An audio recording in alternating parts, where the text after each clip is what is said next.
Selamat pagi ibu-ibu semua yang ada di MRI Depok maupun yang ada mengikuti melalui live streaming. Pada pagi hari ini kita akan masuk ke dalam subtema yang kedua dari kehidupan dan keluarga sang reformator, yaitu Martin Luther, terkait dengan Katharina von Bora, penolong sang reformator. Katharina von Bora adalah istri daripada Martin Luther, dan hari ini kita akan mempelajari bagaimana peranan daripada Katharina von Bora, tetapi tidak dilepaskan daripada Martin Luther itu sendiri. Karena kita tahu bahwa Katharina von Bora tidak meninggalkan tulisan-tulisan tertentu mengenai dia secara langsung daripada tulisannya, tetapi kita mengetahui keterangan daripada Katharina melalui tulisan-tulisan daripada Martin Luther. Mari kita berdoa sebelum kita masuk ke dalam pembahasan tokoh Katharina von Bora. Mari kita berdoa. Bapa di dalam kerajaan surga, kami datang kepada Tuhan di pagi hari ini menaikkan syukur untuk kasih karunia Allah yang besar di dalam hidup kami sebagai umat Tuhan. Allah yang telah memanggil dan menyelamatkan kami. Allah juga yang telah mengaruniakan kepada kami keluarga-keluarga sehingga kami boleh menikmati cinta kasih Allah di dalam keluarga. Dan kami sungguh bersyukur bahwa pada hari ini kami belajar lagi dari tokoh Martin Luther dan kehidupannya bersama sang istri. Kami berdoa biarlah Tuhan memimpin kami di dalam perenungan ini dan biarlah kami lebih memaknai lagi kehidupan pernikahan, dan kami juga mengerti bagaimana fungsi kami sebagai seorang istri bagi hamba-hamba Tuhan, sebagai suami kami ataupun orang yang bekerja di bidang lain yang menjadi suami kami. Terima kasih Bapa di surga, kami serahkan waktu ke depan di dalam pimpinan dan penyertaan Tuhan semata. Amin. Mari kita membaca satu bagian firman Tuhan dari Kejadian yang merupakan kutipan daripada tulisan Martin Luther ketika dia berbicara mengenai konsep pernikahan yang sudah sempat disebutkan di dalam minggu yang lalu. Saya baca khusus di dalam Kejadian pasal 2 ayat yang ke-18, kemudian ayat yang ke-21 sampai dengan ayat yang ke-25. Kejadian pasal 2 ayat 18, Tuhan Allah berfirman, tidak baik kalau manusia itu seorang diri saja. Aku akan menjadikan penolong baginya yang sepadan dengan dia. Lalu ayat yang ke-21, lalu Tuhan Allah membuat manusia itu tidur nyenyak. Ketika ia tidur, Tuhan Allah mengambil salah satu rusuk daripadanya, lalu menutup tempat itu dengan daging. Dan dari rusuk yang diambil Tuhan Allah dari manusia itu, dibangunnyalah seorang perempuan, lalu dibawanya kepada manusia itu. Lalu berkatalah manusia itu, inilah dia tulang dari tulangku dan daging dari dagingku. Ia akan dinamai perempuan sebab ia diambil dari laki-laki. Sebab itu seorang laki-laki akan meninggalkan ayahnya dan ibunya dan bersatu dengan istrinya sehingga keduanya menjadi satu daging. Mereka keduanya telanjang, manusia dan istrinya itu, tetapi mereka tidak merasa malu. Demikian pembacaan firman Tuhan. Sebagaimana minggu lalu kita sudah belajar mengenai konsep pernikahan imam, Martin Luther mendukungnya dengan memberikan firman Tuhan ini kepada kita bahwa memang pernikahan imam adalah sesuatu yang tidak boleh dilarang, karena kalau itu dilarang berarti melawan kehendak Allah dan itu adalah bagian daripada rancangan iblis. Karena itu saudara, pada hari ini ketika kita belajar mengenai Katharina von Bora sebagai penolong sang reformator, siapakah dia dan bagaimana dia berjumpa dengan Luther, dan kemudian proses mereka di dalam pernikahan itu ternyata Tuhan hadir di dalamnya dan Tuhan membentuk mereka sehingga di tengah-tengah sifat-sifat mereka, karakter mereka yang berbenturan justru dipakai Tuhan untuk menjadi hormat kemuliaan bagi nama Tuhan. Mari kita mulai melihat siapakah itu Katharina von Bora. Saudara dan saya memperhatikan bahwa kehidupan Katharina von Bora tidak boleh dilepaskan daripada reformasi. Karena itu hal pertama yang kita lihat adalah reformasi dan Katharina von Bora. Pengaruh reformasi di dalam kehidupan dan pengambilan keputusan Katharina von Bora untuk meninggalkan biara. Kita lihat di dalam keterangan daripada salah satu sumber, ya, kita tahu bahwa sumber-sumber utama abad ke-16 tentang Katharina von Bora itu diperoleh dari surat-surat Luther, ya, dan pembicaraan di sekitar meja makan atau disebut sebagai table talk. Ya, dari situlah kita memperoleh keterangan ini. Sekali lagi Katharina lebih banyak diam dan kita tidak menemukan banyak catatan dari Katharina sendiri. Dia lahir di Lippendorf, Jerman tanggal 29 Januari 1499. Dia datang daripada keluarga bangsawan, ya. Katharina lahir daripada seorang ayah yang bernama Hans von Bora dan ibunya Katharina atau Anna von Haubitz, ya, yang dimana keduanya adalah keturunan bangsawan. Nah, orang tua daripada Katharina ini memiliki hubungan dengan keluarga von Bora yang merupakan keluarga kaya.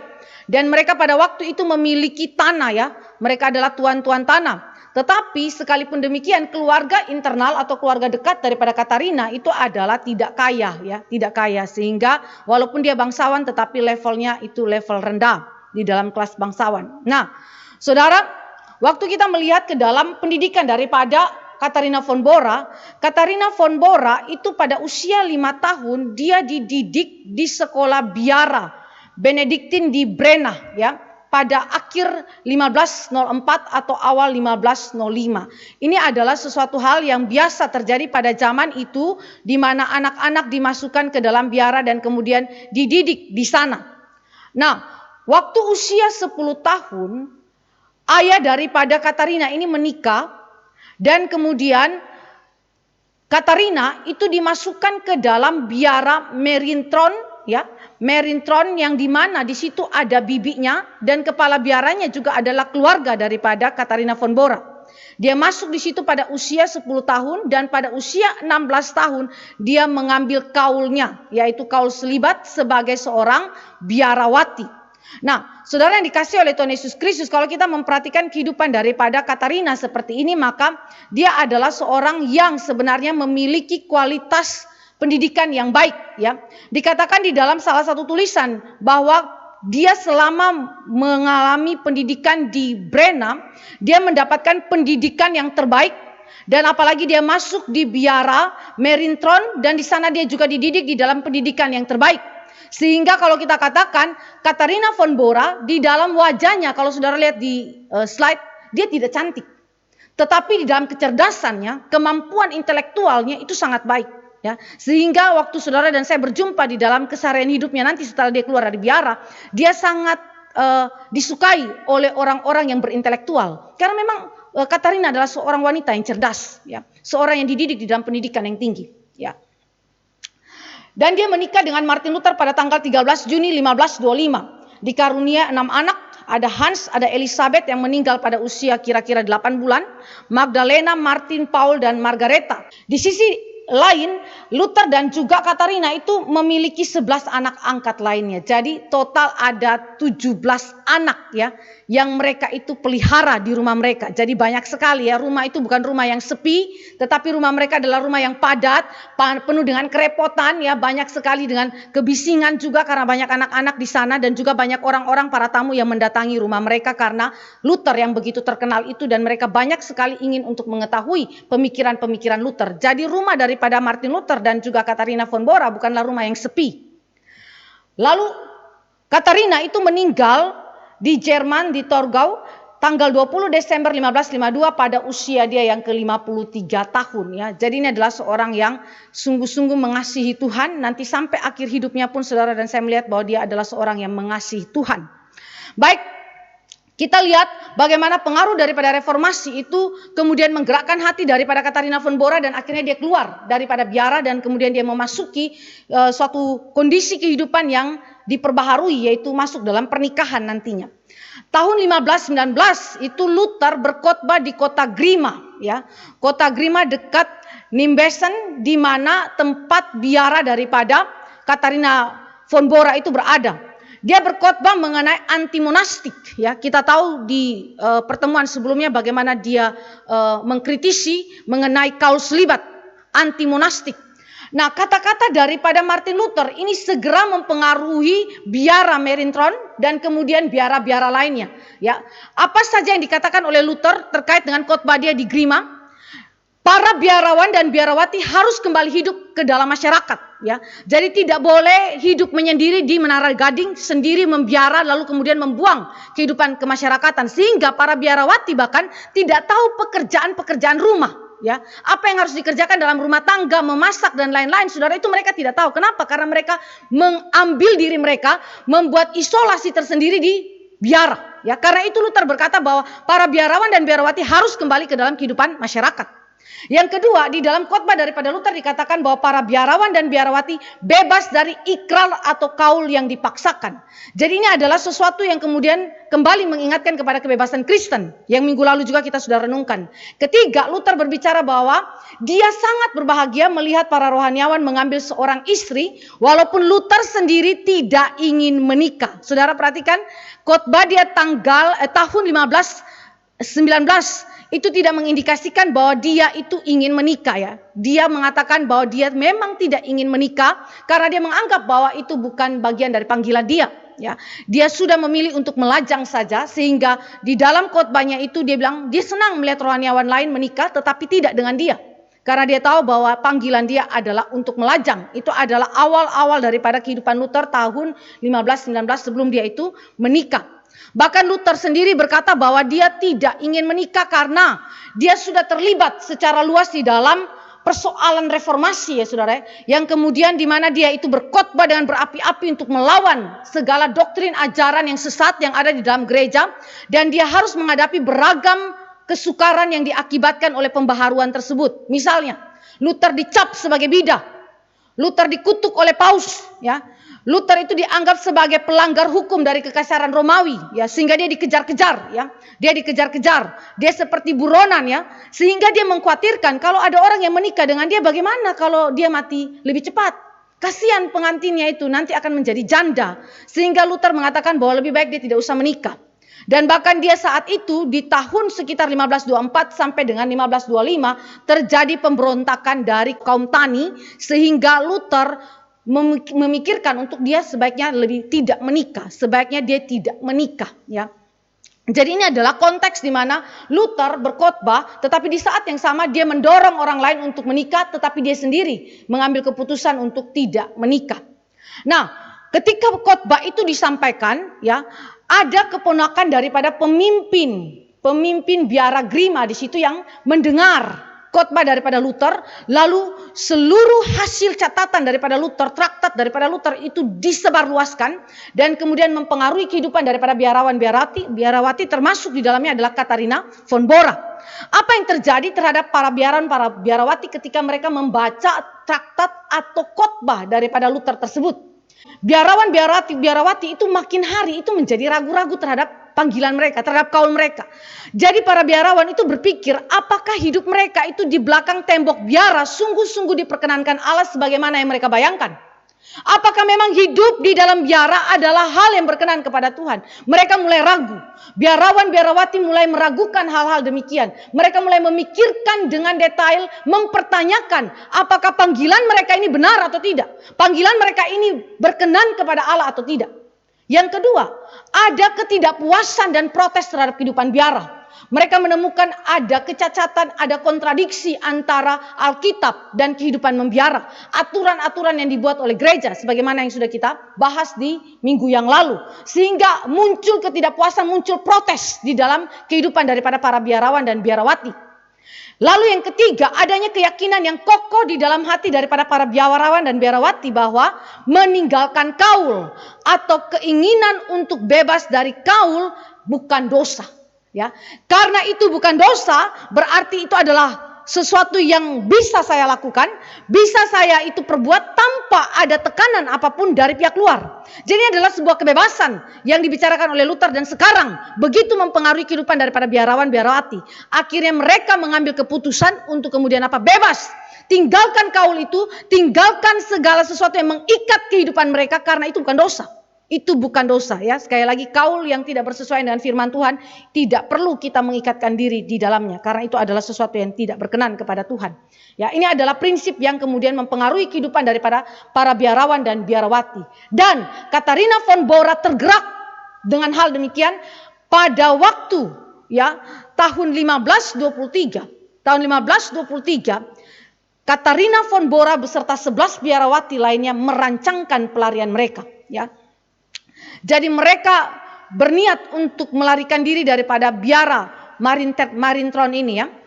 Nah, waktu saudara dan saya membaca di dalam keterangan daripada surat-surat yang ada, Katharina itu berserta dengan 11 biarawati lainnya, sebenarnya mereka sudah menulis surat kepada keluarga mereka untuk meminta pembebasan. Tetapi tidak diresponi oleh pihak keluarga.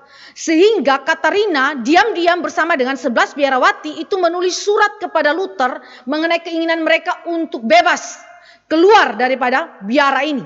Ya, dan itu berarti mereka meninggalkan kaul selibat mereka. Luther mengiyakan, Luther menyetujui hal tersebut. Saudara yang dikasihi oleh Tuhan Yesus Kristus, Ketika Luther menyetujui hal itu, ini bukan sesuatu hal yang mudah untuk dilakukan. Kenapa? Karena biara Marintron waktu itu berada di wilayah Duke George, di mana Duke George itu adalah musuh daripada Luther. Ya, jadi akhirnya Luther harus merencanakan pelarian yang begitu soft, ya, supaya Duke George itu tidak mencurigai 12 biarawati ini, termasuk di dalamnya adalah Katarina, dan kemudian menghukum mati mereka. Karena Duke George itu baru saja menghukum mati salah satu orang karena merancangkan pelarian dari beberapa biarawati. Jadi akhirnya Luther harus merancangkan itu dengan begitu hati-hati supaya jangan sampai 12 biarawati ini akhirnya dibunuh mati juga, ya. Lalu bagaimana caranya Luther? Luther itu bekerja sama dengan pedagang dan anggota dewan yang bernama Leonhard Kopp dari Torgau. Saudara yang dikasih oleh Tuhan Yesus Kristus, saya mau menekankan bahwa Luther adalah seorang yang bukan saja pengajar firman Allah, tetapi dia juga pelaku firman. Sehingga setelah dia mengajar dan kemudian akibat daripada hasil pengajarannya itu harus dia itu tanggung, dia lakukan. Dia tidak melarikan diri daripada permintaan 12 biarawati tersebut, tetapi dia mendukungnya, bahkan dia merancangkan pelarian tersebut. Bagaimana harus melewati pelarian tersebut dari wilayah Duke George ini, ya. Dan kemudian melalui teman daripada Luther ini, Leonhard ini, dia adalah seorang pedagang dan anggota dewan yang memiliki kontrak kerja dengan biara Marintron ini, di mana dia harus membawa ikan haring asap ke dalam biara tersebut bertong-tong banyaknya.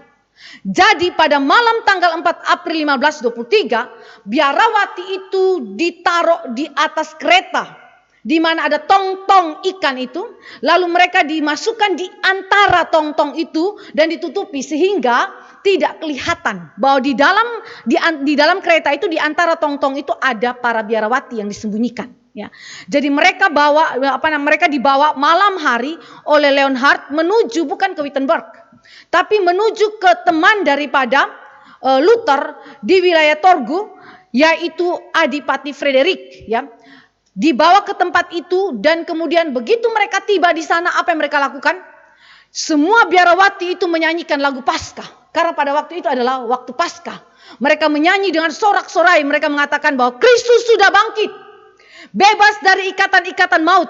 Kini kita bersukacita, Kristus ialah sukacita kita. Haleluya. Jadi waktu mereka mengumandangkan hal ini, di satu pihak mereka mengumandangkan kebebasan di dalam Kristus, tetapi di pihak lain mereka mengaitkan kebebasan Kristus dengan implikasinya di dalam kehidupan mereka, di mana mereka dibebaskan daripada kaul selibat, daripada kaul-kaul yang sebenarnya tidak bersesuaian dengan firman Allah, sehingga mereka akhirnya memiliki kebebasan yang sejati di dalam Injil Kristus. Lalu 2 hari kemudian, setelah dari 12 biarawati ini ada 3 orang yang kemudian pulang ke rumah keluarganya karena keluarganya mau menerima mereka kembali. Tetapi masih ada 9 orang biarawati yang sisa dan diantaranya juga adalah Katarina. Lalu mereka dibawa ke Martin Luther di Wittenberg. Saudara yang dikasih oleh Tuhan Yesus Kristus, ini adalah sekali lagi mau menekankan kepada kita betapa Luther bertanggung jawab terhadap setiap pengajaran yang dilakukan. Apa yang dia ajarkan dan konsekuensi daripada ajarannya, termasuk respon daripada biarawan-biarawati, itu dia fasilitasi. Dia tidak melarikan diri daripada ajarannya, tetapi dia bertanggung jawab di dalamnya. Sehingga dalam hal ini Luther bertanggung jawab sebagai gembala yang memberitakan mengenai kebenaran Allah, yang menghancurkan mengenai ajaran-ajaran yang tidak benar terkait dengan kaul, dan sekarang dia harus menerima para biarawan dan biarawati yang melarikan diri dari biara mereka, dan kemudian bagaimana menghidupi para biarawan-biarawati, termasuk 12 biarawati itu yang sisa 9 orang yang datang ke Wittenberg. Nah, apa yang dilakukan oleh Luther, saudara? Ada 3 hal yang dilakukan oleh Luther ketika 9 biarawati itu datang ke Wittenberg. Luther sebagai seorang gembala, dia harus bertanggung jawab terhadap kehidupan daripada 9 biarawati ini. Ingat, Luther sebelumnya mengatakan bahwa dia tidak memiliki panggilan untuk menikah. Walaupun dia mendorong para rohaniawan untuk menikah, tetapi dia sendiri tidak menikah. Lalu 9 biarawati ini tinggal di mana? Tinggal di Wittenberg. ya, tinggal di Wittenberg. Kemudian dia harus berjuang untuk bagaimana 9 biarawati ini terfasilitasi kehidupannya. Yang pertama yang dilakukan oleh Luther adalah dia tulis surat kepada keluarga daripada 9 biarawati ini dan mendesak mereka untuk menerima 9 biarawati ini kembali. Ini adalah hal yang prinsip. Kenapa? Karena Luther sedang membicarakan mengenai ajaran gereja yang tidak benar dan bagaimana dia mendorong rakyat yang pada waktu itu adalah rakyat-rakyat yang percaya kepada ajaran gereja Roma Katolik untuk kemudian mengikuti ajaran yang benar yang disampaikan oleh Luther. Sehingga ketika Luther menulis surat kepada keluarga-keluarga ini bukan sekedar minta supaya menerima kembali 9 biarawati, tetapi dia memberikan argumentasi biblika. Dia memberikan argumentasi teologis supaya keluarga-keluarga bersangkutan siap menerima kembali 9 biarawati ini. Dan sayangnya setelah perjalanan itu berlangsung, ya, surat itu sampai kepada keluarganya, tetapi sayang sekali tidak semua pihak keluarga itu menyambutnya dengan baik, ya, sehingga tidak semua menerima 9 biarawati ini kembali ke dalam rumahnya. Lalu apa yang dilakukan oleh Luther? Luther menempatkan para biarawati yang tersisa, ya, yang tidak bisa pulang ke rumah keluarganya di dalam rumah-rumah keluarga daripada sahabat-sahabat Luther, ya. Katharina von Bora itu diberikan tempat menumpang di keluarga Philip, seorang pengacara yang kemudian nantinya menjadi seorang wali kota. Ya. Jadi dia diberikan tempat tumpangan di sana. Ini adalah cara Luther untuk memfasilitasi kehidupan daripada orang-orang yang mengalami keadaan demikian. Saudara perhatikan, biarawati yang melarikan diri, mereka hidup dalam kemiskinan. Mereka dianggap sebagai buronan, mereka dianggap sebagai pelanggar hukum pada zaman itu. Sehingga kehidupan mereka disebutkan oleh Luther sebagai kehidupan yang penuh celaka, kehidupan yang sangat-sangat malang pada waktu itu. Sehingga mereka membutuhkan tempat tumpangan. Dan Luther memiliki kolega, memiliki sahabat yang adalah orang-orang yang memiliki kemampuan ekonomi yang cukup baik. Sehingga seperti Philip ini diberikan tempat bagi Katharina untuk kemudian Katharina bekerja di sana sebagai tempat menumpang di dalam rumah keluarga Philip. Selain daripada itu, Luther juga mencarikan pekerjaan, ya, atau suami bagi 9 biarawati. Berarti Luther ini juga bisa jadi macomblang, ya saudara. Jadi dia seorang reformator tetapi sekaligus orang yang kemudian menjodohkan, begitu ya. Dia sendiri tidak pikir jodohnya karena dia tidak ingin menikah, tetapi dia adalah seorang gembala yang memperhatikan kehidupan daripada 9 biarawati ini, ya saudara. Jadi itu berarti kalau saudara punya pendeta, punya hamba Tuhan menjodohkan saudara, tidak perlu susah, ya, tidak perlu sungkan melihat hal itu karena memang seorang gembala juga bisa dipakai Tuhan untuk menjadi macomblang, begitu ya. Nah, sama seperti Luther ini, dia menjadi tanda petik macomblang, ya. Dia berjuang supaya 9 biarawati ini memiliki suami. Kenapa?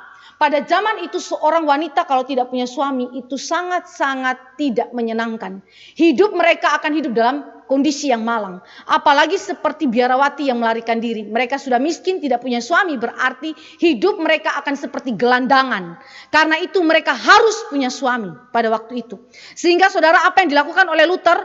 Luther berjuang. Dia desak kenalan-kenalan dia yang masih melajang. Coba pikir, ini Luther punya pekerjaan, ya. Dia desak orang-orangnya, teman-temannya yang masih melajang untuk melamar 9 biarawati tersebut. Ya, lalu Luther bahkan mendorong Katharina von Bora untuk mendapatkan suami yang baik bagi Katharina. Jadi Luther tidak sama sekali memikirkan untuk kepentingan dia untuk mendapatkan istri, tidak. Dia memikirkan semua kehidupan kesejahteraan daripada 9 biarawati ini, ya. Jadi di belakang daripada seluruh pekerjaan Luther adalah menunjukkan bahwa dia adalah seorang gembala. Dia bukan saja seorang reformator, tapi dia gembala. Dia memperhatikan kehidupan dan kebutuhan daripada orang-orang yang digembalakannya, orang-orang yang dipimpinnya. Nah, Katharina von Bora ditempatkan di dalam keluarga pelukis, ya. Setelah dari keluarga Philip, dia kemudian ditempatkan di dalam keluarga pelukis dan pencetak dan juga seorang apoteker yang terkenal, ya. Namanya Lukas, ya.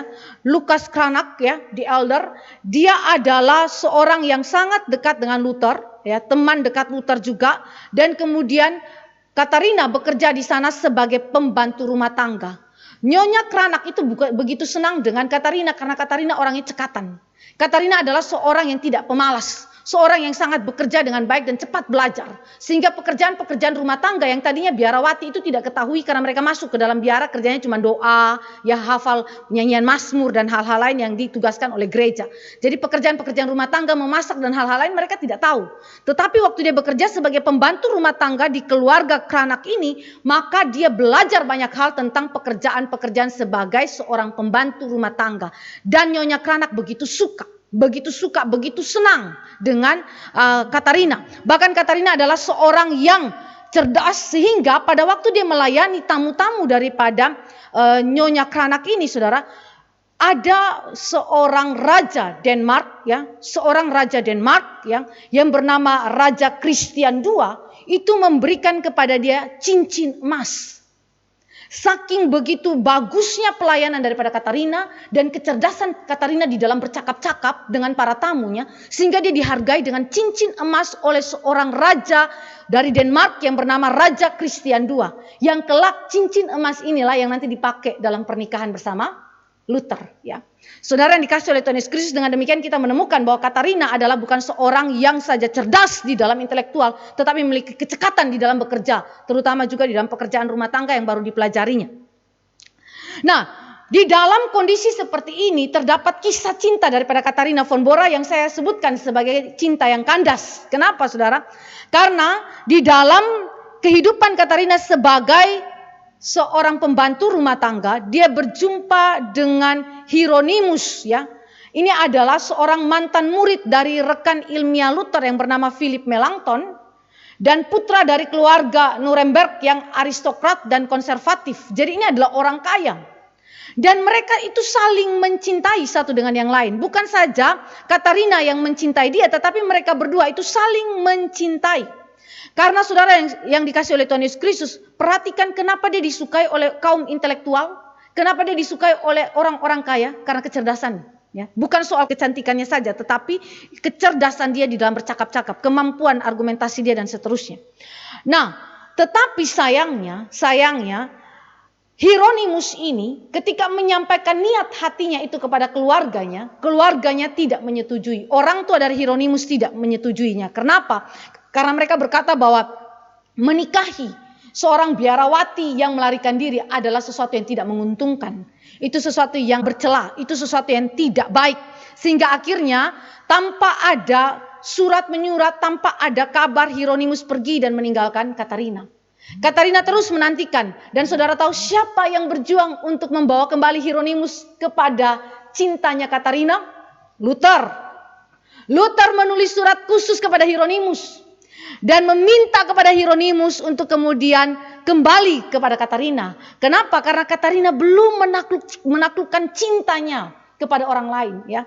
Hanya Hieronymus yang dicintai. Maka Luther berjuang supaya Hieronymus kembali. Saudara memperhatikan, Luther tidak tahu bahwa ternyata targetnya itu Tuhan mau Katarina jadi dengan Luther. Tapi Luther di dalam kepolosannya, karena memang dia tidak sama sekali menginginkan untuk menikah, dia berjuang supaya Katarina mendapatkan sang kekasih jiwanya, yaitu Hieronymus.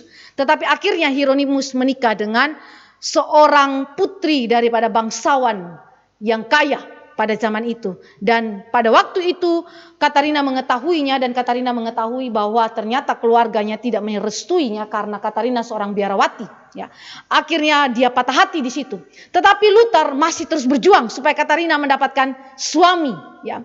Dan seorang pastor atau seorang pendeta, ya, seorang hamba Tuhan yang telah berpindah ke dalam gerakan reformasi, Kaspar Glatz, ya, dia menyukai Katarina von Bora, tetapi sayangnya cinta ini bertepuk sebelah tangan sehingga akhirnya cinta daripada Glatz ditolak oleh Katarina dengan alasan bahwa Glatz terlalu kikir, ya. Ini adalah sebuah kisah cinta di mana Katarina itu sudah berjuang untuk mencari orang yang dicintainya, dan bahkan ada orang lain yang menyukai dia, tetapi akhirnya cinta itu kandas, ya. Cinta itu kandas. Akhirnya seorang teman Luther, teman Profesor Luther namanya Nikolaus von Amsdorf, ya.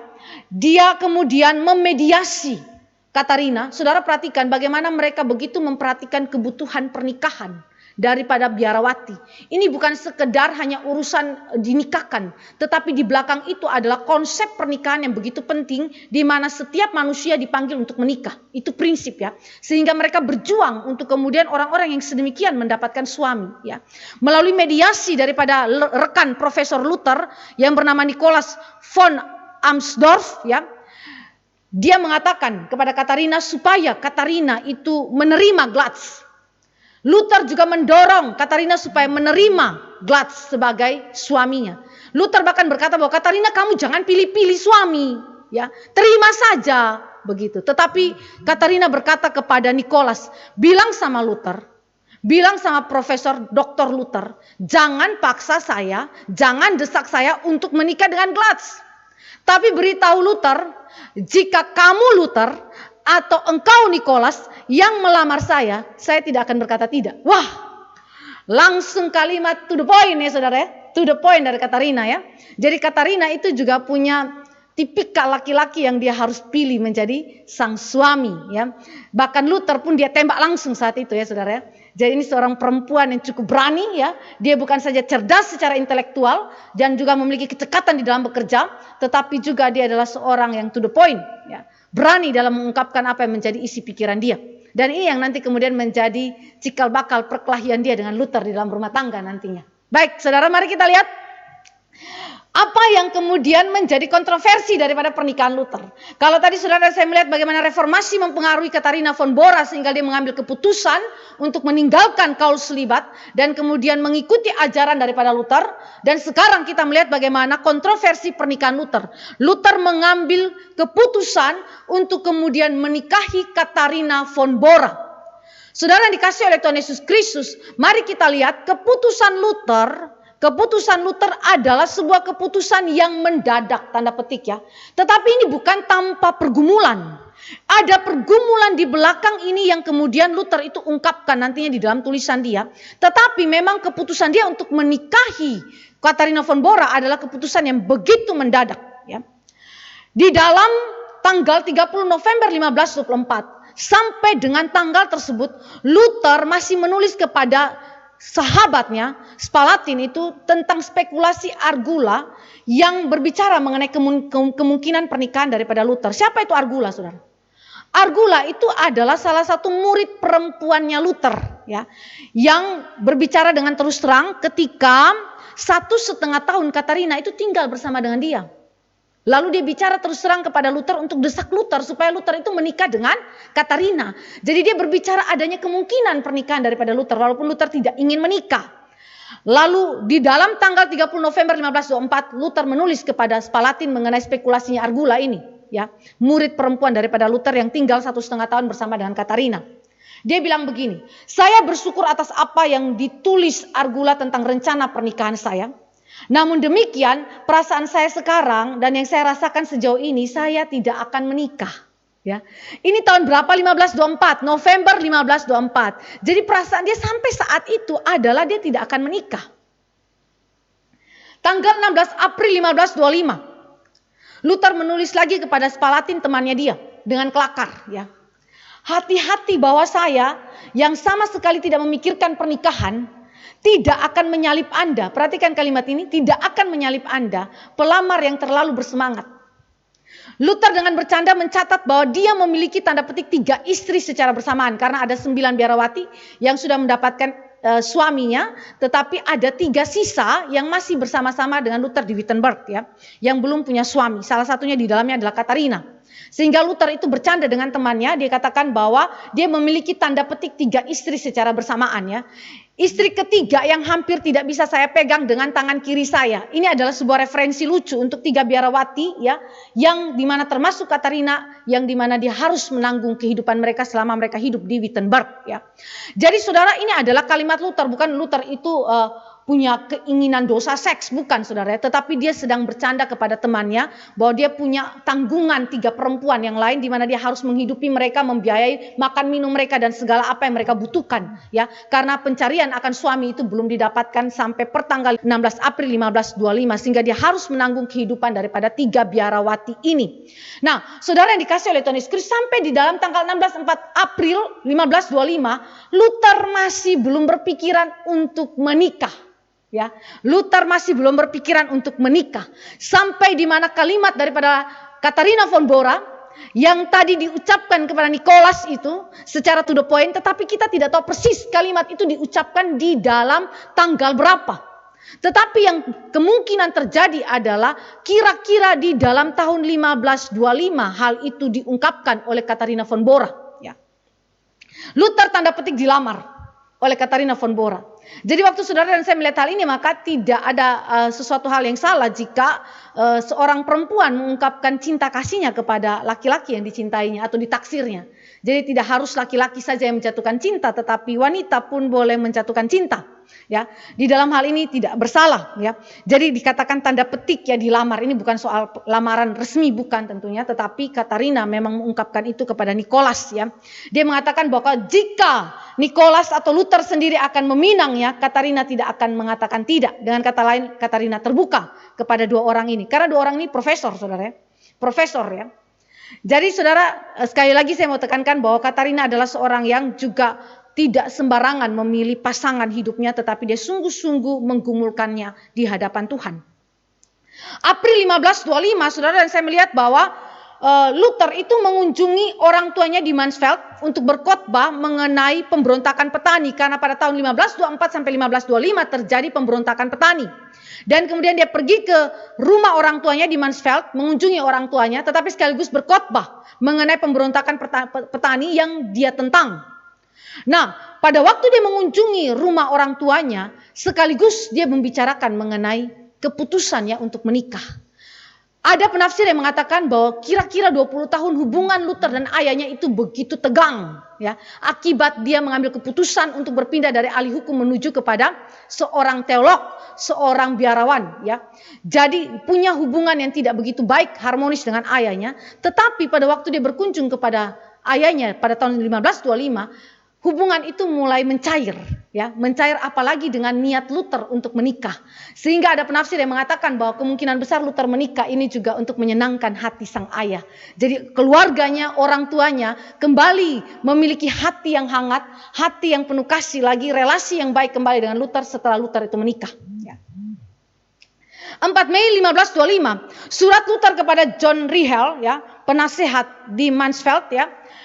Luther mengungkapkan niat dia untuk menikah itu dengan lebih kuat. Dia bilang apa? Jika saya bisa mengaturnya sebelum saya mati, saya akan tetap menikahi Katie. Ini adalah panggilan sayangnya Luther kepada Katharina.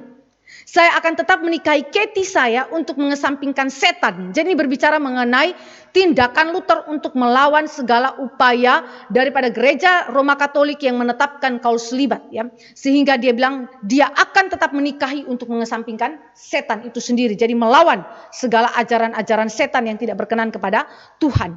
Jadi saudara, waktu kita melihat hal ini, maka keputusan daripada Luther adalah keputusan yang mendadak, tetapi juga saat yang sama bukan tanpa pergumulan, bukan tanpa ada satu pertimbangan, ada sebuah diskusi. Dia lakukan itu juga dengan orang tuanya dan bahkan dengan sahabat-sahabatnya. Dia bersurat dan membicarakan mengenai niat hatinya untuk menikah. Sehingga tuduhan bahwa Luther punya keputusan adalah sesuatu yang mendadak, yang tanpa berpikir, ini juga adalah sesuatu yang tidak benar. Sayangnya saudara, ketika dia memutuskan untuk menikah, hal ini ditolak oleh para sahabatnya. Bukan karena para sahabatnya tidak ingin Luther menikah. Karena kita tahu bahwa kaul selibat itu bisa ditinggalkan secara sukarela. Diambil secara sukarela, bisa juga ditinggalkan karena tidak mengikat seumur hidup. Sehingga para sahabat Luther bukan tidak setuju Luther menikah. Tetapi yang tidak disetujui oleh sahabat Luther adalah pilihan calon pengantinnya. Itu yang tidak disetujui oleh para sahabat Luther, termasuk Philip Melanchthon beserta istrinya. Ya, Philip Melanchthon juga kan dinikahkan, ya, artinya menikah. Ya, menikah, dia adalah menikah karena dia seorang biarawan, tetapi kemudian melalui reformasi Luther kemudian dia menikah. Ya, berarti Philip Melanchthon memiliki istri, tetapi istrinya bersama dengan Philip Melanchthon tidak setuju dengan pilihan Luther. Ya, Philip Melanchthon dan beberapa rekan Luther lainnya juga tidak setuju terhadap pernikahan Luther. Mereka menganggap bahwa perkawinan seorang biarawan dan biarawati adalah hal yang mengerikan dan menjijikan pada saat itu, apalagi terhadap seorang biarawati yang melarikan diri. Luther adalah seorang bekas rahib dan sekarang dia adalah seorang reformator. Seharusnya dia dapat memilih pasangan hidup yang jauh lebih baik daripada biarawati yang melarikan diri, yang miskin itu, yang kemudian terlihatnya itu sesuatu yang tidak indah, tidak elok di hadapan semua orang yang dia pimpin. Tetapi hal ini saudara ditentang oleh Luther, ya. Penolakan daripada para sahabatnya nanti kemudian dijawab oleh Luther dengan begitu tegas. Jadi sahabat-sahabat Luther, bahkan Philip Melanchthon dan istrinya tidak setuju. Yang pertama karena pernikahan biarawan-biarawati adalah sesuatu yang memang tidak berkenan. Tetapi karena mereka sudah direformasi, maka mereka mengatakan bahwa pilihlah yang lain, tapi jangan biarawati yang melarikan diri. Ya. Kemudian ada berkembang desas-desus yang tersebar luas dari musuh-musuhnya Luther. Dikatakan bahwa Katarina hamil pada saat pernikahan Luther. Mengerikan ya saudara, tuduhan kepada Luther, karena Luther menanggung kehidupan daripada 3 biarawati yang belum mendapatkan suami, termasuk Katarina di dalam wilayah Wittenberg ini. Maka kemudian dituduhlah bahwa Luther itu menghamili Katarina. Ya, ini adalah hal yang salah sekali karena Luther memiliki anak setelah dia menikah dengan Katarina. Lalu musuh-musuh daripada Luther itu memberikan kutukan ya kepada Luther, kepada keluarga Luther, yang mengatakan bahwa keturunan daripada Luther yang lahir dari mantan biarawati itu akan menjadi monster atau antikristus. Ya, kalimat yang jahat sekali dikeluarkan bagi Luther, ya. Dia seorang reformator tetapi dia dihina, dia dinista gara-gara pernikahan dia, keputusan dia untuk mengambil Katharina von Bora sebagai sang istri. Dengan demikian pernikahan Luther adalah pernikahan yang kontroversial pada zaman itu, ya. Ketiga, karakter daripada Katharina yang dianggap negatif, ya. Dianggap negatif. Katharina von Bora itu dipandang sebagai wanita yang sombong, ya. Wanita yang sombong, saudara. Luther berkata begini, andai kata saya tidak melangsungkan perkawinan, maka mereka, sahabat-sahabat Luther, akan menghalangi saya untuk melakukannya. Sebab kawan-kawan karib saya menyerukan, jangan dia tetapi orang lain. Karena memang karakternya Katharina itu dilihat sebagai perempuan yang sombong. Sehingga bagi mereka jangan dia. Tidak pantas dia menjadi pasanganmu. Ya. Tidak pantas dia menjadi calon istri daripada Luther, seorang reformator. Tahun 1538 Luther juga mengakui hal yang sama. Ternyata dia memiliki perspektif yang sama terhadap karakternya Katharina. Dia bilang apa? Saya tidak pernah mencintai istri saya. Tetapi mencurigainya sebagai sombong. Apa adanya. Memang Katharina begitu orangnya. Apa adanya, sombong dia. Begitu. Sehingga Luther waktu memberikan penilaian kepada Katharina, memang perempuan ini perempuan sombong. Jadi dikatakan bahwa dia tidak pernah mencintai istri, tapi mencurigainya sebagai wanita yang sombong. Jadi waktu dia masuk untuk memilih Katharina, ini bukan suatu keputusan yang tanpa pergumulan batin. Dia bergumul dengan karakternya Katharina. Karena dia sendiri menyimpulkan hal demikian. Tapi waktu saudara membaca kalimat dari Luther di dalam tahun 1538, saudara tidak boleh lupakan bahwa ada kalimat lanjutan yang diungkapkan oleh Luther. Dia bilang, tetapi Tuhan menghendaki saya untuk mengasihani gadis malang yang ditinggalkan. Dan dia telah membuat pernikahan saya menjadi sangat bahagia. Jadi kalimat ini tidak putus di sini.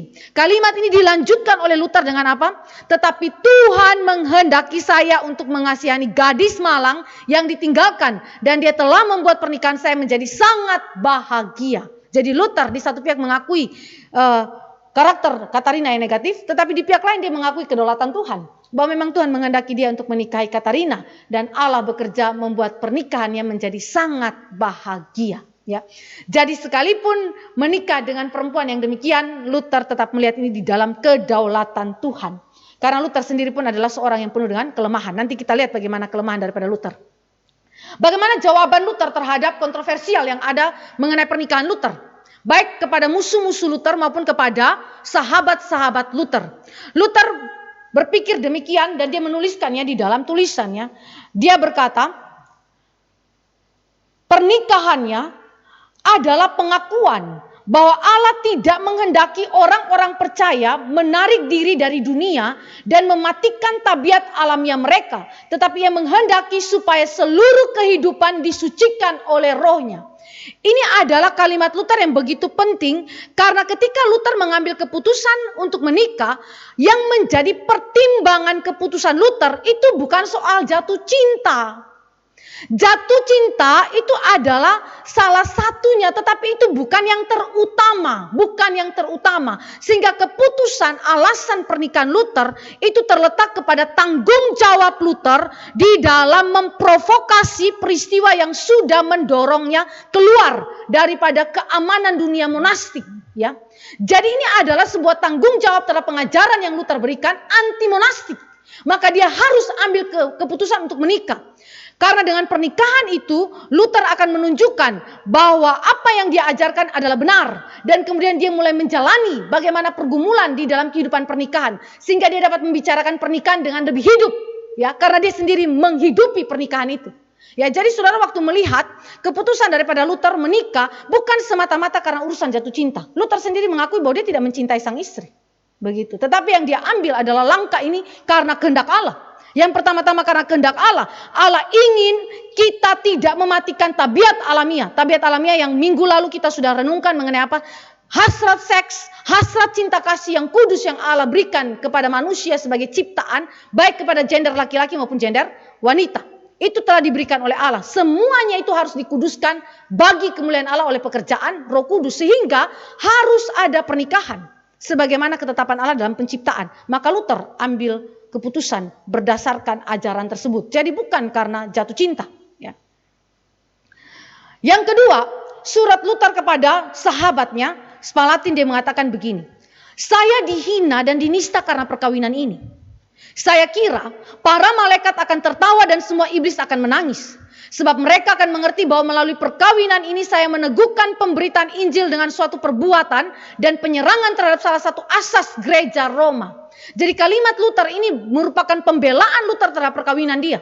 Bahwa Luther sedang memperjuangkan kebenaran Injil yang merupakan motif ajaran daripada kaul selibat. Di mana melalui kaul mereka akan mendapatkan kesempurnaan hidup. Melalui kaul mereka akan mendapatkan keselamatan, pembenaran di hadapan Allah. Dan bukan Kristus. Maka Luther mengambil jalan pernikahan untuk apa? Dengan cara ini aku meneguhkan pemberitaan Injil. Bahwa pernikahan itu bukanlah untuk mencapai keselamatan. Tetapi pernikahan adalah wujud daripada ketaatan kepada Injil, ketaatan kepada firman Allah, di mana hidup tabiat alamiah kita dikuduskan bagi hormat kemuliaan nama Tuhan. Dengan demikian, apa yang diajarkan oleh gereja Roma Katolik itu ditiadakan. Ya. Saudara, dan saya melihat hal ini adalah hal yang penting sekali, sehingga Luther itu mengatakan bahwa dia tidak mau mendengarkan penolakan daripada para sahabatnya. Dia bilang dia sudah banyak menghadapi begitu banyaknya penolakan. Bahkan dari Paus sekalipun. Apalagi penolakan hanya dari para sahabatnya. Dia tidak akan menggubrisnya. Jadi dia tetap mengambil keputusan untuk menikah. Pertunangan dan pernikahan daripada Luther itu diadakan pada hari yang sama. Pada hari yang sama Luther meminang Katharina von Bora dan menikah dengan dia pada hari yang sama. Luther menikah pada tanggal 13 Juni 1525 di sebuah upacara pribadi yang kecil di kediaman Luther. Jadi tidak dibuka secara besar, secara terbuka. Nanti perayaan publiknya itu akan dilangsungkan pada tanggal 27 Juni 1525. Dan karena keluarga Luther itu tidak memiliki uang tunai, maka bagian dalam cincin kawin daripada Katie atau Katharina itu adalah bagian cincin emas yang sebenarnya diberikan oleh Raja Christian II. Ketika dia menjadi pelayan di rumah Kranak tadi, ya, karena mereka tidak punya uang, mereka pakai cincin yang sama, ya. Jadi itu dipakai oleh Katie atau Katharina sampai dengan kematiannya. Jadi saudara yang dikasih oleh Tuhan Yesus Kristus, kontroversial daripada pernikahan Luther adalah hal yang menunjukkan bahwa Katharina von Bora adalah istri sang reformator yang memiliki terobosan pada zaman itu, menunjukkan bahwa dia adalah seorang yang begitu penting di dalam mempengaruhi dan mendukung Luther dalam penegakan doktrin reformasi. Bahwa dalam hal ini pernikahan adalah hal yang penting sekali, hal yang baik sekali, bukan hal yang tidak baik atau yang tidak menyenangkan, tetapi hal yang menyenangkan hati Tuhan, ya. Jadi ini adalah seorang yang penting sekali, ya, di dalam kehidupan daripada Luther, Katharina von Bora. Mari kita lihat tugas daripada Katharina von Bora sebagai istri, ya. Saudara dan saya sudah melihat bagaimana perjalanan Katarina dengan segala macam lika-liku kehidupannya sampai berjumpa dengan Luther dan menikah dengan Luther. Sekarang bagaimana tugas Katarina sebagai seorang istri. Ketika dia masuk ke dalam pernikahan dengan Luther, saudara, Katarina memasuki pernikahan yang tidak mudah. Ini bukan sebuah pernikahan yang saudara dan saya pikirkan bahwa karena reformator, seorang yang pengajar firman ya dengan kekuatan teologi yang begitu dalam, maka itu berarti pernikahannya akan baik-baik saja berjalan. Tidak demikian. Nanti kita akan lihat bagaimana karya agung Allah di dalam pernikahan kedua orang ini. Tapi saya mau ajak kita lihat bagaimana peranan daripada Katarina von Bora di dalam kehidupan daripada Luther.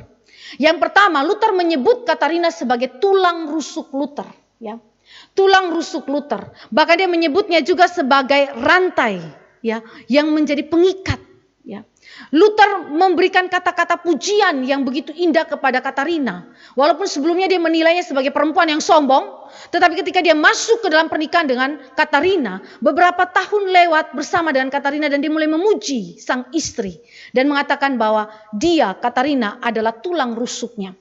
Kenapa disebut sebagai tulang rusuk? Luther melihat bagaimana Katarina memiliki karakter hidup yang sangat indah sebagai seorang istri. Pertama, Katarina adalah seorang istri yang taat kepada suami. Yang taat kepada suami. Luther berkata tahun 1531, dia bilang begini, saya tidak jatuh cinta, tetapi saya menyayangi istri saya dan tidak akan menukarnya dengan Prancis atau Venesia. Kenapa? Karena istrinya itu begitu taat kepada dia. Di dalam tahun yang sama, Luther berkata, seorang istri yang penurut, taat, dan tercinta melebihi yang dapat saya harapkan. Sehingga saya tidak dapat menukar kemiskinan saya dengan kekayaan Croesus. Saudara yang dikasih oleh Tuhan Yesus Kristus, ketika Luther bicara ini adalah sesuatu yang fakta. Dialami oleh Luther. Luther tidak jatuh cinta kepada sang istri, tetapi dia mengasihi istri dengan kasih Kristus. Dan bahkan dikatakan di dalam salah satu jurnal, di situ dikatakan bahwa Luther bahkan tanda petik mengandalkan Katarina itu lebih daripada Kristus. Ya, ini bukan dalam aspek keselamatan ya saudara, tetapi di dalam urusan rumah tangga, Katarina begitu diandalkan. Katarina begitu dapat dijadikan sebagai orang yang dapat menolong Luther di saat-saat yang paling genting sekalipun. Dia hadir di sana sebagai penolong. Dia sangat penurut, dia taat, dan dia mencintai sang suami. Saudara yang dikasih oleh Tuhan Yesus Kristus, waktu saudara dan saya membaca kehidupan daripada Katarina, Heiko Oberman itu mengatakan begini, alasan kebahagiaan daripada Luther dan juga Katarina terletak kepada karakter Katarina. Terletak di dalam karakter Katarina yang penurut dan taat itu. Kita tidak bisa mendapatkan detail bagaimana ketaatan dan juga cinta kasih daripada Katarina itu lebih dalam kepada Luther. Karena memang catatan-catatan tentang Katarina itu rusak habis ya ketika terjadi peperangan ya. Peperangan dan kemudian tempat tinggal daripada Luther itu diporak-porandakan sehingga banyak sekali tulisan-tulisan tentang Katarina itu juga dihancurkan ya. Sehingga waktu saudara dan saya melihat di dalam catatan ini begitu ringkas sekali tentang Katarina. Kita bisa menyimpulkan itu di dalam kata-kata daripada Luther saja. Ya. Saudara, jadi Luther melihat Katarina sebagai seorang istri yang taat, seorang istri yang penurut. Hal ini mungkin saja terjadi karena memang mereka sudah dilatih untuk taat dan tunduk di dalam otoritas. Tetapi lebih daripada itu, Katarina melakukan ini semua di dalam pengenalan dia kepada Yesus Kristus. Saudara ingat ketika dia bebas daripada biara dan dia diselamatkan, yang dia ungkapkan adalah Kristus sebagai sukacitanya. Dengan demikian waktu dia melayani Martin Luther sebagai suami, dia juga melayani di dalam kasih Kristus. Ya. Kedua, Katarina dikenal sebagai tulang rusuk karena dia berperan sebagai tabib bagi Luther. Kira-kira pada pertengahan tahun 1527, Luther itu mengalami sakit parah. Luther ini adalah seorang yang banyak penyakitnya. Sangat banyak penyakit. Dan pada tahun 1527 pertengahan, dia mengalami sakit parah sekali sehingga dia hampir-hampir saja pada waktu itu tidak dapat melanjutkan kehidupannya. Tetapi oleh anugerah Tuhan, Tuhan mengirimkan seorang tabib wanita yaitu Katarina di sisinya. Sehingga dalam tulisan daripada Jonas ya, Justus Jonas, ini sahabat daripada Luther, dia mencatat doa daripada Katarina di sisi daripada Luther. Di waktu Luther itu dalam keadaan yang terbaring sakit parah. Dia bilang begini, dokter yang terkasih, jika itu kehendak Tuhan, saya lebih suka Anda bersama Tuhan daripada dengan saya. Ini menyangkut bukan hanya saya dan anak saya, tetapi banyak orang Kristen saleh yang masih membutuhkan Anda. Jangan khawatirkan saya memuji Anda atas kehendak ilahinya. Artinya, Katarina tidak egois. Katarina dalam merawat sang suami, dia memikirkan pertama-tama bukan dirinya, tetapi dia memikirkan pertama-tama kehendak Allah bagi sang suami.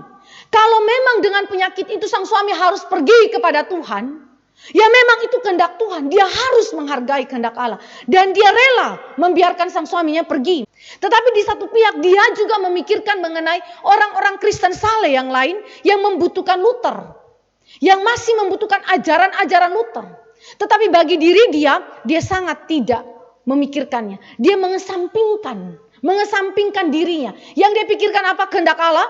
Yang dia pikirkan adalah umat Allah. Tetapi bagaimana dengan Katarina sendiri? Katarina tidak pikir dirinya sendiri. Dia tidak egois. Ini perempuan yang tidak egois, saudara. Sehingga segala kesimpulan pertama Luther tentang Katarina yang sombong itu kemudian dihancurkan dengan karakter Katarina yang begitu lembut sebenarnya. Orang yang begitu baik, yang mengasihi Tuhan, mengasihi kehendak Tuhan, mengasihi umat Allah. Dan menginginkan agar Luther memberikan pengajaran-pengajaran yang baik kepada umat Allah. Jangan khawatirkan saya. Saya memuji Anda atas kehendak ilahi. Sehingga apapun yang terjadi atas Luther, Katarina menerimanya di dalam kedaulatan Tuhan. Saudara, ini adalah catatan doa Katarina yang dicatat oleh teman terdekat daripada Luther. Saudara yang dikasih oleh Tuhan Yesus Kristus, Luther memuji Katarina sebagai seorang tabib. Ketika dia mengalami keadaan yang begitu luar biasa sukar, Katarina hadir di sana. Katarina memberikan kepadanya kekuatan, bahkan kasih yang dalam yang merawat sang suami di waktu-waktu yang paling sukar. Saudara yang dikasih oleh Tuhan Yesus Kristus, itu sebabnya dikatakan Katarina sebagai tulang rusuk. Banyak sekali saat sekarang tidak kita dapatkan istri-istri yang demikian, bukan? Ada istri yang begitu setia ketika suami itu punya harta yang banyak. Suami itu ada dalam kesehatan, kita ada dalam kegelimangan harta benda dan hal-hal yang berhasil menurut kacamata dunia. Tetapi jarang ada istri yang seperti Katarina. Di sisi tempat tidur sang suami, di tengah-tengah keadaan yang sekarat, sang istri mendampingi suami, merawatnya dengan begitu telaten, bahkan menyerahkan sang suami di dalam doanya kepada kehendak Allah, kepada kedaulatan Allah. Ini adalah cinta kasih seorang istri yang menunjukkan bahwa dia adalah tulang rusuk Luther. Ketiga, Katarina berfungsi sebagai penghibur dan pemberi kekuatan bagi Luther. Luther ada suatu waktu di mana selama 3 hari Luther itu begitu terpuruk dalam depresi dan ketakutan yang begitu berat, ya. Jadi Luther itu bukan orang yang tidak pernah depresi. Kalau saudara dan saya menemukan ada orang-orang percaya yang depresi, frustrasi, ya, yang begitu membiarkan dirinya itu ada dalam ruangan yang sepi, menyendiri, ya, bersifat pasif, ya, tidak mau berjumpa dengan orang, diam saja di dalam rumah, ya, di dalam kamarnya, menyepi, menyendiri, ya, depresi dengan segala sesuatu yang ada, saudara. Ini adalah hal yang juga dialami oleh Luther. Ya. Luther di dalam keadaan psikologinya itu begitu terguncang ketika dia menghadapi begitu banyaknya pergumulan akibat pembaharuan yang diadakan oleh Luther. Ajaran-ajaran dia yang begitu mengubahkan itu membuat konsekuensi yang tidak ringan. Karena dia harus memikul begitu banyaknya persoalan. Bahkan persoalan kemasyarakatan pada waktu itu pun harus ditanggungkan kepada Luther. Semua orang datang tanya sama Luther. Luther, bagaimana kondisi politiknya begini? Kondisi ekonominya seperti ini. Apa keputusan kami? Bagaimana firman Tuhan berkata? Luther setiap hari didatangin orang. Luther setiap hari berhadapan dengan persoalan demi persoalan demi persoalan. Non-stop. Luther bukan saya memikirkan keluarganya, memikirkan biaranya, memikirkan tempat universitasnya, tetapi dia memikirkan persoalan politik, persoalan yang terjadi pada saat itu. Sehingga itu menjadi tekanan yang begitu dalam diri Luther. 3 hari Luther mengurung diri. Luther tidak pengen ketemu orang. Ya. Luther depresi sekali, dia begitu berada dalam ketakutan yang amat berat. Ya. Ketakutan yang amat berat. Pada hari yang ketiga, Katharina von Bora turun dari tangga, lalu dia pakai baju hitam-hitam, pakaian perkabungan. Ya. Lalu Luther tanya sama istrinya, siapa yang mati? Istrinya menjawab, Tuhan. Jawab Katharina dengan lantang, ya. Luther tegur Katharina, apa yang kau katakan? Tuhan mati? Tuhan tidak pernah mati. Lalu istrinya balik lawan Luther. Baik, kata istrinya. Tetapi melihat caramu bersikap, aku yakin dia Tuhan sudah mati. Wah, waktu Katarina membalas hal ini kepada Luther, Luther terdiam dan mulai berpikir. Dia berpikir tentang apa yang dikatakan oleh sang istri dengan begitu tajam. Di dalam hati Luther, Luther meyakini bahwa Allah tidak pernah mati. Tetapi di dalam sikap hidup dia, perbuatan dia, depresi yang dia alami, dia menunjukkan bahwa Tuhan sudah mati. Seolah-olah Allah tidak bisa memberikan jalan keluar bagi dia. Seolah-olah Allah tidak bisa memberikan kepada dia pengharapan di tengah-tengah keadaan yang begitu depresi. Maka kalimat daripada istrinya adalah kalimat yang membangunkan Luther, menegur Luther, dan kemudian sekaligus memberikan kekuatan iman kepada Luther untuk memandang kepada Allah dan tidak memandang kepada persoalan tekanan hidup depresi yang dialami. Tetapi lihat Allah bekerja, Allah hidup. Karena itu Luther menyebutnya sebagai wanita yang merupakan tulang rusuk bagi Luther. Seorang penghibur dan pemberi kekuatan di tengah-tengah keadaan yang begitu meresahkan, depresi bagi Luther. Kadang-kadang kalau jadi istri, suami sudah depresi, kita cerewet lagi saudara. Cerewet makin tambah depresi lah sang suami itu ya saudara. Atau sebaliknya demikian. Tetapi mari kita belajar daripada seorang yang saleh seperti Katarina. Dia tidak banyak bicara. Tetapi dia dengan segala apa yang dia lakukan, dengan teguran yang bersifat simbolik itu saja, dengan dialog yang singkat sekali, cukup untuk meneguhkan iman daripada Luther, membangkitkan dia daripada keterpurukannya, dan menghiburkan jiwa Luther. Katarina juga adalah sebagai seorang manajer, ya, sebagai seorang manajer. Saudara dan saya melihat di situ, dia adalah seorang yang begitu handal di dalam rumah tangganya, di dalam rumah tangganya. Dikatakan bahwa dia membuat rumah sebagai tempat tinggal yang nyaman. Pada waktu mereka menikah, mereka diberikan hadiah. Ya, tempat tinggal biara, ya. Wittenberg itu sebagai tempat bagi rumah mereka. Tetapi rumah itu begitu besar, ya. Lantai bawahnya itu saja ada 40 kamar. Ya, dan itu sangat besar ya. Rumah itu banyak bilik-biliknya, ruangannya begitu banyak ya. Dan saudara dia tinggal di situ. Tetapi di tengah-tengah keadaan seperti itu, rumah yang tidak begitu nyaman dibuat begitu nyaman oleh Katarina. Dia buat apa? Dia buat taman. Ya, ini perempuan yang punya ide-ide ya saudara, ide-ide untuk membuat dekorasi rumahnya itu menjadi tempat yang indah ya, yang biara, yang kesannya, waduh, ini tempat pembelajaran, tempat pendidikan ya, yang cukup formal sekarang menjadi tempat peristirahatan yang menyenangkan. Ada taman, ada kolam ikan, lalu kemudian dibuat semacam rumah musim panas dengan tempat-tempat perteduhannya, ada pepohonan yang indah di situ. Lalu ada seni yang dikembangkan dan musik di sana. Karena Luther adalah seorang pemusik tentunya. Kita tahu itu bahwa dia menyukai musik. Sejak mudanya dia menyukai musik dan dia menggubah begitu banyak lagu. Maka rumah itu menjadi rumah yang menyenangkan. Rumah yang nyaman. Bukan lagi sebagai tempat yang biara yang menakutkan. Ya, yang begitu formal. Ya. Tetapi ini menjadi tempat yang menyaman untuk ditinggali dan dinikmati. Oleh siapa saja, para tamu yang hadir di situ. Bahkan para mahasiswa yang tinggal bersama-sama dengan mereka. Yang kedua, Katarina sebagai seorang manajer karena dia adalah seorang penghasil keuangan bagi keluarga Luther untuk membantu perekonomian dan kebutuhan keluarga Luther. Sebagai seorang profesor dan doktor teologi, Luther mendapatkan keuangan yang sangat sedikit dari pekerjaannya ini. Sehingga Luther itu karena kenalan daripada hubungan relasi baik daripada Katarina dengan Raja Christian II dari Denmark, maka mereka mendapatkan suplai bantuan ekstra dana daripada raja. Tapi kalau diharapkan dari keuangan seorang doktor teologi sangat minim. Sangat minim. Bayangkan saudara, bayangkan.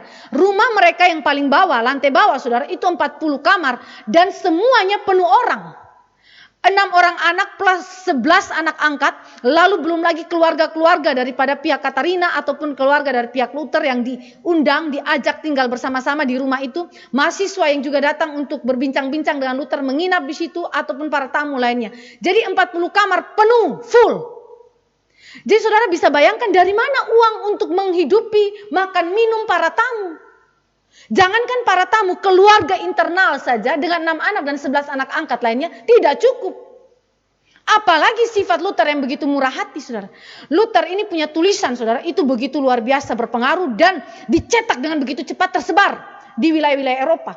Tapi ketika penerbit-penerbit buku itu datang dan memberikan uang hasil penerbitan buku dari Luther kepada Luther, Luther bilang, apa yang aku terima dengan cuma-cuma, aku berikan juga cuma-cuma. Jadi anugerah Allah yang aku terima dengan cuma-cuma, aku berikan juga cuma-cuma. Artinya dia tidak terima uang itu. Katarina stres, saudara. Wah, bagaimana ini? Dari mana kebutuhan perekonomian, keuangan kita ini bisa tercukupi dengan sebanyak orang yang tinggal di dalam rumah kita? Maka dia putar otak. Ya. Dia renovasi rumah itu, lalu dia buat jadi tempat penginapan. Jadi mahasiswa-mahasiswa yang tinggal di situ boleh tinggal, tetapi dengan catatan bayar harga sewa. Walaupun, saudara, harga sewa itu seringkali tidak dibayar penuh. Bahkan ada yang tidak bayar. Karena Luther sebegitu baik hatinya, dia terima setiap orang yang gelandangan, ya, orang yang gak punya tempat tinggal. Silakan mau tinggal di rumah kami, boleh, silakan masuk, saudara. Tanpa uang bayaran. Ya. Wah, Katarina harus putar otak bagaimana memberi makan minum mereka tiap hari. Spraynya, ya, semua kebersihannya, semua harus ditata oleh Katarina. Saudara bisa bayangkan tiap hari Katarina tidak pernah berhenti dari kesibukan. Tiap hari, mulai bangun pagi jam 4 pagi sampai dengan malam hari, Katarina tidak pernah stop kerja. Terus kerja. Ya. Karena begitu banyaknya kesibukan. Ya. Jadi ini orang yang betul-betul manajer, ya, saudara. Dia punya kecekatan di dalam bekerja dan dia punya kecekatan di dalam mengatur segala sesuatu. Sehingga pekerjaan-pekerjaan rumah tangga yang ada itu tidak keteteran. Ya. Saudara, tidak keteteran karena memang Tuhan mengirimkan para pembantu. Nanti kita lihat bagaimana dia mengatur para pembantunya juga. Ya, tetapi saudara, ini orang yang betul-betul bisa mengelola segala sesuatu sehingga begitu banyak pekerjaan dan kesibukan yang tidak habis-habisnya, ya. Sebagai ibu rumah tangga, dia tetap dapat memanage itu dan menghasilkan keuangan. Sehingga Luther berkata bahwa istrinya itu adalah seorang pebisnis, ya. Istrinya itu adalah penghasil keuangan. Dia adalah seorang yang dapat diandalkan di dalam kehidupan rumah tangganya. Selain daripada itu, untuk mencukupkan kebutuhan daripada keluarga, Katarina juga memelihara ternak. Ya. Dia punya lahan tanah, lalu dia tanam sayur-sayuran di sana juga, lalu kemudian dia pelihara babi, ya, dia pelihara begitu banyaknya ternak. Untuk apa? Dari hasil itu dia potong binatang itu, dia ambil sayur-sayuran itu kemudian dimasakin dan kemudian diberikan kepada semua kebutuhan keluarganya maupun para tamu yang ada pada waktu itu. Jadi ini adalah cara kerja istrinya dan dia membuat bir. Itu sebabnya Luther minum bir. Memang Luther suka bir, saudara, ya. Luther bahkan dia di dalam kata-katanya dia berkata bahwa ketika dia mereformasi, sebenarnya yang bekerja untuk mereformasi itu bukan dirinya tetapi firman. Karena dia ketika minum bir pun firman Allah bekerja. Ya, artinya ini bukan berarti membenarkan kita untuk minum bir, karena pada waktu itu minum bir ini bukan untuk urusan mabuk-mabukan, ya, bukan untuk mabuk-mabukan, ya. Sebab pada zaman itu mereka minum bir itu salah satunya berfungsi untuk menghangatkan tubuh mereka di dalam kondisi yang dingin pada zaman itu, ya, karena mereka ada di dalam wilayah Jerman yang dimana iklimnya adalah iklim yang cukup dingin juga. Jadi membuat bir, ya, mengelola bir lalu menjual bir itu, ya. Dari hasil keuangan itulah kemudian dia manage dan kemudian dia pakai untuk mencukupkan ekonomi dan kebutuhan keluarga. Jadi Katarina adalah seorang manajer. Ya. Ketiga, kita bisa lihat bahwa dia seorang manajer di dalam hal membangun relasi yang baik dengan para tamu dari beragam kelas sosial. Jadi ada orang-orang miskin yang datang, ya, yang tidak banyak tuntutan. Tapi ada orang-orang kaya yang datang untuk berjumpa dengan Martin Luther, menuntut kamarnya harus bagus, ya, spraynya harus bersih, macam-macam tuntutannya, ya. Lalu kemudian mereka juga menuntut untuk punya tempat tinggal yang nyaman, punya makanan yang nyaman dan lain-lain. Katarina bingung, bagaimana ini harus mengatasi para tamu dari beragam kelas sosial. Tetapi Katarina diberikan bijaksana sehingga baik tamu-tamu yang berasal dari menengah ke bawah ataupun kelas sosial menengah ke atas, dia bisa untuk menangani mereka, ya, sehingga segala komplain-komplain mereka itu dapat ditangani dengan baik. Saudara perhatikan Katarina seorang yang pembersih, ya. Dia sangat bersih sehingga waktu dia menyajikan tempat tinggal itu adalah tempat tinggal yang nyaman, makanan dan segala apa yang dibutuhkan oleh keluarga maupun para tamu itu memuaskan. Paling tidak walaupun itu tidak sampai kepada level menengah ke atas, tetapi orang-orang kelas atas cukup nyaman untuk tinggal di sana. Sehingga komplain-komplain yang ada itu diredakan oleh kebijaksanaan daripada sang istri. Katarina itu bahkan menjalin relasi dengan Duchess Dorothy ya, Dorothy dari istri Duke Albrecht ya, dari Prusia.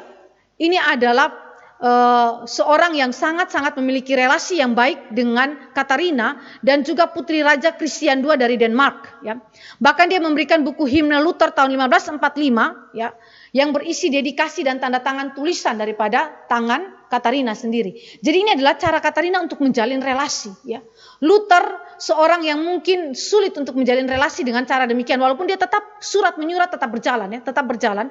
Tetapi saudara perhatikan bahwa Katarina adalah seorang yang berada di samping Luther untuk terus maintain relasi tersebut, sehingga sampai nanti Luther mati pun relasi ini tetap berlangsung, relasi ini tetap terjaga ya. Jadi seorang istri yang bukan saja sebagai pendamping bagi sang suami, tetapi seorang istri yang juga kuat di dalam membangun relasi.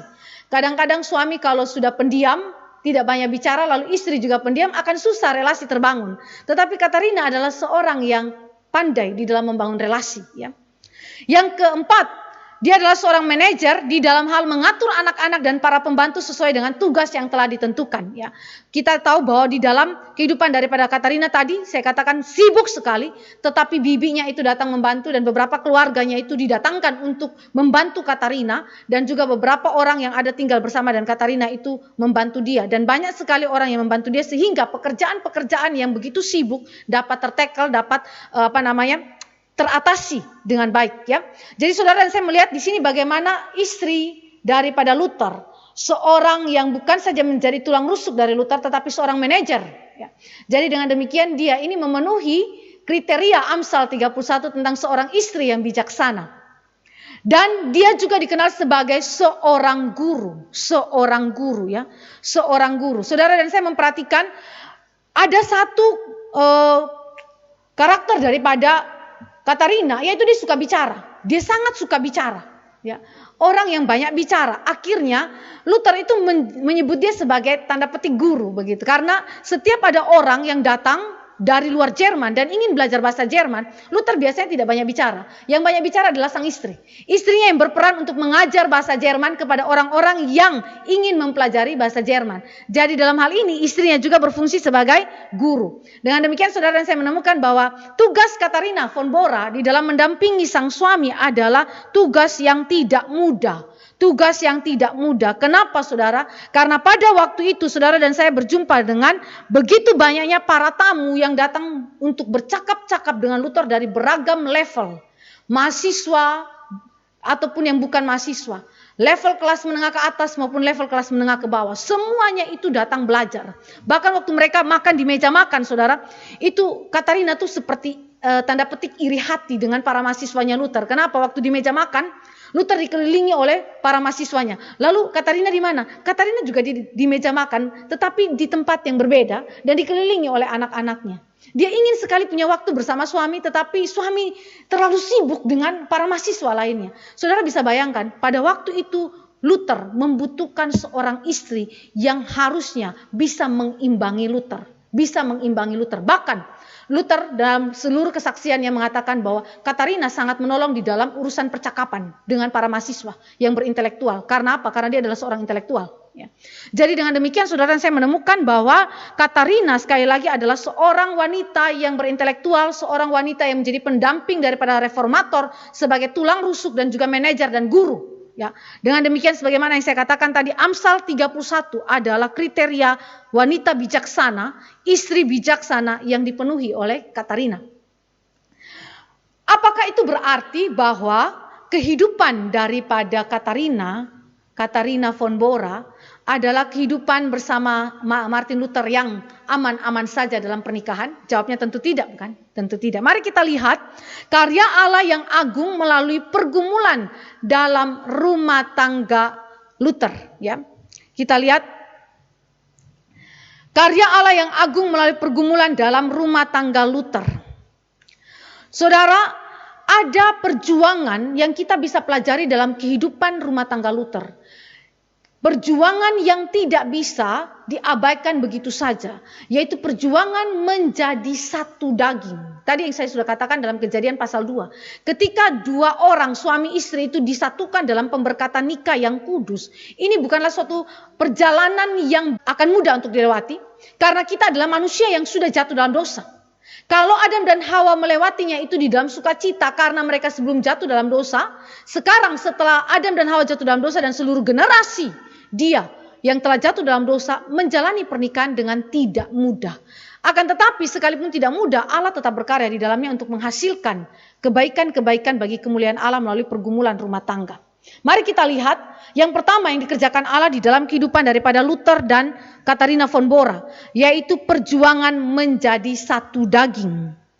Perjuangan menjadi satu daging. Saudara, ada perbedaan karakter yang tajam di antara keduanya. Salah satu penulis mengatakan begini, Katharina itu berlidah tajam. Sedangkan Martin itu mudah marah, emosinya bisa berubah-ubah cepat sekali ya, meledak-ledak begitu ya. Lalu kata-katanya itu sarkasme, menyakiti ya. Sedangkan Katie juga orangnya tidak mau kalah ya, lidahnya itu tajam gitu. Waktu seperti ini, penulis ini berkata, ini perpaduan sosok yang tidak bisa menghasilkan pernikahan yang bahagia. Kenapa? Karena karakternya itu begitu bertolak belakang satu dengan yang lain ya. Kalau saudara dan saya memperhatikan hal ini, mungkin hal ini juga ada dalam keluarga kita. Karakter yang demikian mungkin juga ada dalam keluarga kita. Yang kedua, Katie ini atau Katharina banyak bicara, sedangkan Luther itu biasa dengan berdiam diri. Karena dia seorang imam, biasa belajar, jadi dia tidak suka diganggu orang. Dia biasa diam ya. Walaupun dia adalah seorang yang sarkasme dan emosinya berubah-ubah, tapi dia tidak suka banyak bicara. Sedangkan Katie adalah seorang yang banyak bicara. Sekali lagi perbedaan yang tajam. Ketiga, Katie memiliki perhitungan ekonomi sendiri. Bagi Katie, orang yang menginap harus bayar. Bagi Luther, jangan begitu. Luther sangat pemurah. Sehingga kalaupun orang tidak membayar, tidak masalah. Ya. Bagi Katie ini adalah sesuatu yang harus kemudian ditegakkan disiplinnya. Luther bilang tidak perlu begitu ya. Jadi Luther sangat pemurah. Ya, walaupun pendapatannya kecil, Luther akan berkata bahwa kami punya cukup uang. Ya. Padahal di dalam satu pihak mereka juga punya kekurangan. Walaupun memang Luther punya uang, tetapi dia sebenarnya juga mengalami kekurangan. Sehingga Katie melihat ini adalah sesuatu kelemahan di dalam diri sang suami. Keempat, Katie itu setelah bekerja, dia ingin punya waktu bersama suami dan berbincang-bincang. Kalau Luther tidak.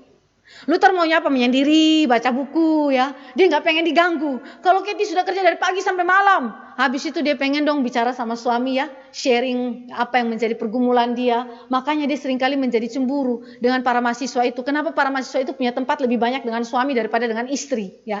Jadi Katie menjadi cemburu tanda petik begitu ya. Tetapi Katie sadar itulah panggilan daripada sang suami. Sehingga ketika suami ingin menyendiri dan membaca buku, Katie akhirnya membiarkan hal itu ya. Katharina ya saudara. Jadi ini adalah sesuatu perbedaan yang terjadi di dalam kehidupan daripada Luther dan Katharina. Dan saudara, waktu kita melihat hal ini, kita menemukan juga bahwa ada satu kebiasaan di dalam hidupnya Luther, di mana Luther itu ditemukan oleh Katharina waktu menikah, kasurnya, spraynya itu bisa tidak diganti berbulan-bulan. Bau dan jorok saudara ya. Waktu Katharina menemukan itu, Katharina terkaget-kaget. Kok bisa kayak begini? Berantakan orangnya ya. Padahal seorang reformator ya. Seorang yang menghancurkan ajaran gereja. Tapi waktu masuk ke dalam kehidupan personalnya dia, Katharina terkejut saudara ya. Kenapa ini bisa ada kasur yang sebegini tidak bisa diganti ya. Spraynya yang kotor berbulan-bulan sampai 1 tahun tidak diganti. Begitu ya. Emosi Katharina saudara ya. Apalagi dia seorang yang pembersih ya saudara. Sedangkan Luther juga emosi. Kenapa? Kebebasan saya terganggu. Kenapa hal yang kecil diurus? Gitu ya. Karena Luther sudah biasa menyendiri, Luther tidak suka diurus-urus seperti itu. Pada waktu dia menikah, Luther berkata, kebebasan saya itu kemudian harus diatur sehingga saya menjadi terganggu dengan hal demikian ya. Nanti saudara dan saya melihat bagaimana kalimat Luther itu ya. Jadi Luther terganggu dengan kebiasaan Katharina yang bersih itu ya. Tetapi disitulah Tuhan membentuk. Bahkan Katharina itu waktu tidur di samping daripada Luther setiap kali bangun dia kaget. Kenapa ada orang di samping saya? Luther setiap kali bangun kaget. Lah, ada orang di samping saya. Jadi itu sekian waktu berjalan, dia terkejut terus karena melihat ada perempuan di samping dia. Karena sudah 40 tahun dia itu menyendiri. Sehingga waktu dia lihat perempuan di samping dia terkejut. Sekian waktu lamanya itu berlangsung. Ya. Ini adalah perbedaan-perbedaan yang terjadi di antara mereka. Ya. Tetapi sekalipun demikian Luther berkata tentang istrinya. Saya mempunyai seorang istri yang saleh dan setia. Yang dapat menjadi andalan sang suami. Ia tidak merusak segala sesuatu. Luther tahu bahwa ini adalah merupakan kesukaran. Tetapi di dalam kesukaran ini dia lihat bahwa istrinya adalah seorang yang saleh. Seorang yang setia. Di dalam perjuangan mereka ada penyangkalan diri. Baik daripada Luther maupun daripada Katarina. Keduanya menyangkali diri. Yang dikatakan oleh Alkitab. Besi menajamkan besi. Ya, sesama menajamkan sesamanya. Dengan benturan yang terus-menerus terjadi. Dengan konflik yang terjadi di antara mereka. Karakter mereka yang berbeda dan begitu tajam. Allah pakai untuk apa? Membentuk kesalehan hidup.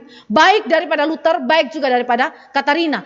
Semua apa yang menjadi borok mereka, apa yang jahat, apa yang tidak baik dibongkar keluar oleh Tuhan melalui kehadiran karakter-karakter yang berbeda di antara suami istri ini untuk saling mengubahkan, saling membentuk, saling melengkapi. Itu yang disebut dengan proses menjadi satu daging, proses menjadi satu daging.